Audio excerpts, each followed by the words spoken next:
ध्वनि तरंगों की ताल पर आप जुड़े हैं आकाशवाणी उदयपुर के साथ। दोपहर के 1:05 हुए हैं।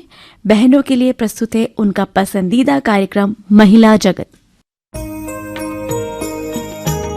सुख दुख सीने में लिए मंजिल की और मुँहों की अनथकी परवाज़ हूँ, अपनी राहें खुद हूँ चुनती, बंधनों से छन के बहती, बंधनों से छन के बहती नदी का आगाज़ हूँ, नदी का आगाज़ हूँ, गूंजती आवाज़ हूँ।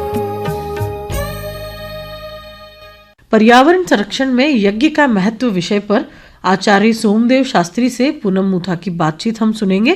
तो आइए आचार्य सोमदेव जी शास्त्री से बात करते हैं। आचार्य जी, सबसे पहले मैं आकाशवाणी उदयपुर से आपका स्वागत करती हूँ। जी धन्यवाद, सादर नमस्ते। आचार्य जी, सबसे पहले आप बताएं कि वेदों का प्रादुर्भाव कैसे हुआ? वेदों का प्रादुर्भाव आदि सृष्टि में परमेश्वर ने 4 ऋषियों के हृदय में किया। जब सब कुछ निर्माण हो चुका, सबसे बाद में परमात्मा ने मनुष्यों को रचा, मनुष्यों को उत्पन्न किया। मनुष्य कैसे संसार में अपना व्यवहार करें, उसके लिए परमात्मा ने अग्नि, वायु, आदित्य, अंगिरा ऋषि के हृदय में 4 वेदों का ज्ञान दिया। ऋग्वेद, यजुर्वेद, सामवेद और अथर्ववेद। इन्हीं वेदों से संसार में व्यक्ति, मनुष्य अपने जीवन को व्यवस्थित करके चला सकता है। जैसे कोई भी मशीन बनाने वाला, औषधि बनाने वाला, वो सारा उसका प्रयोग बताता है, कैसे बनी है, इसका कैसे सदुपयोग कैसे नहीं करना है। तो ऐसे ही परमात्मा ने हम मनुष्यों के लिए वेद का ज्ञान दिया है। जी, तो वेद कितने होते हैं और हर वेद में कितने मंत्र होते हैं? जी, वेद 4 हैं। वैसे मूल रूप से तो वेद एक ही है, लेकिन विषय की दृष्टि से 4 भागों में बांट दिया है। ऋग्वेद, यजुर्वेद, सामवेद और अथर्ववेद। ऋग्वेद में ज्ञान कांड है, अर्थात ज्ञान की बातें हैं, ज्ञान की प्रधानता है। यजुर्वेद में कर्म की प्रधानता है, हम कौन से कर्म करें, कौन से न करें।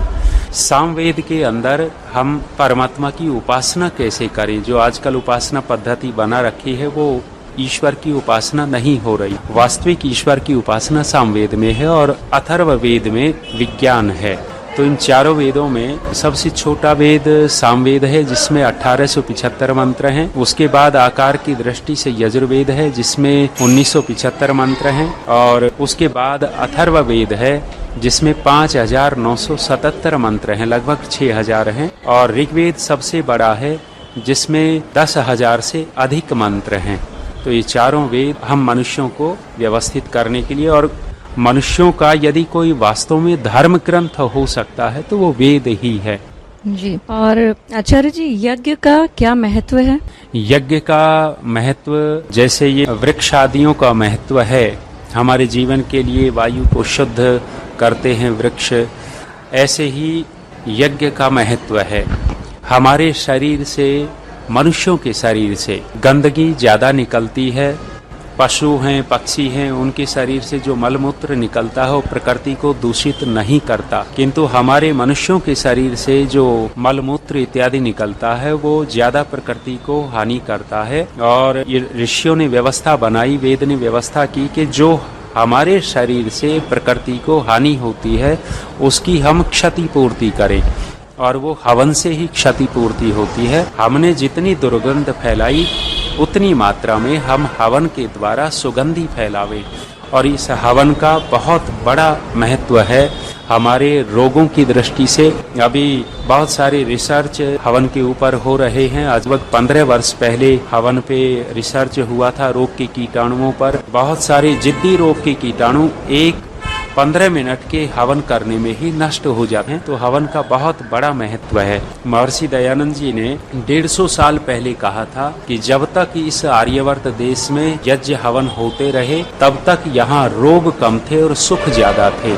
यदि अब भी घर घर हवन होने लग जाएं तो वैसे ही रोग कम होंगे और सुख ज्यादा होंगे। तो हवन का बहुत विशेष महत्व हमारी भारतीय संस्कृति में है।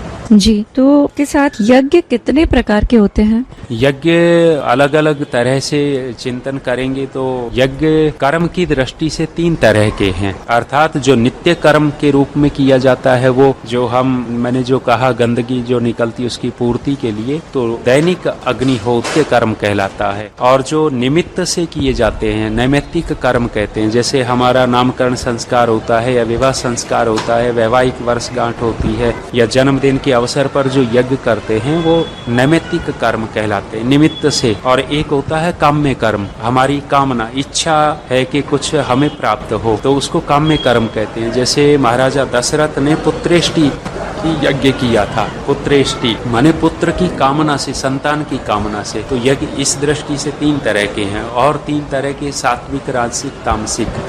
सत्व गुण जिसमें हो अर्थात हमारी लोकोपकार की भावना जुड़ी हुई हो तब हम यज्ञ करते हैं तो सात्विक यज्ञ है। और जब अपने स्वार्थ की भावना से यज्ञ करते हैं तो वो राजसिक होता है। और दूसरे की हानि की भावना से वो यज्ञ जो है वो तामसिक यज्ञ है। वैसे 5 प्रकार के यज्ञ हैं। पहला जो ब्रह्म यज्ञ जो ईश्वर की उपासना है। दूसरा देव यज्ञ जो हम अग्निहोत्र करते हैं। तीसरा पितृ यज्ञ, माता पिता की सेवा करना भी यज्ञ ही है। चौथा अतिथि यज्ञ जो हमारे पास साधु सन्यासी विद्वान आए उनका सेवा सत्कार करना, ये चौथा अतिथि यज्ञ कहलाता है।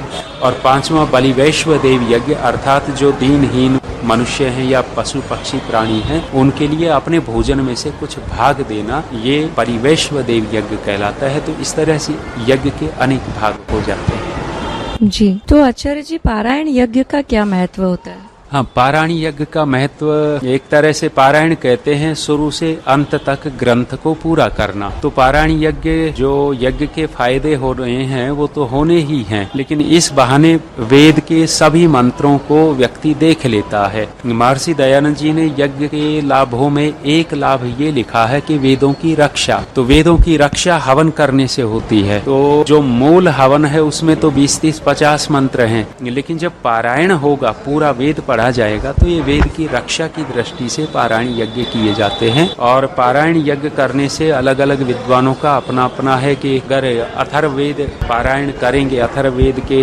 मंत्रों से तो उनके व्यापार में वृद्धि होगी, ऐश्वर्य में वृद्धि होगी। ऋग्वेद का करेंगे तो ज्ञान में वृद्धि होगी। सामवेद का करेंगे तो उनका भक्ति भाव बढ़ेगा। तो ये पारायण यज्ञ के इस तरह के जी, आकाशवाणी का बहुत बहुत धन्यवाद है मेरे पास आए और इतनी सारी बातें आपने पूछी हैं। बहुत ही अच्छी जानकारी दी, उसके लिए बहुत बहुत धन्यवाद एवं आभार। अभी हमने सुनी पर्यावरण संरक्षण में यज्ञ का महत्व विषय पर आचार्य सोमदेव शास्त्री से पूनम मुथा की बातचीत।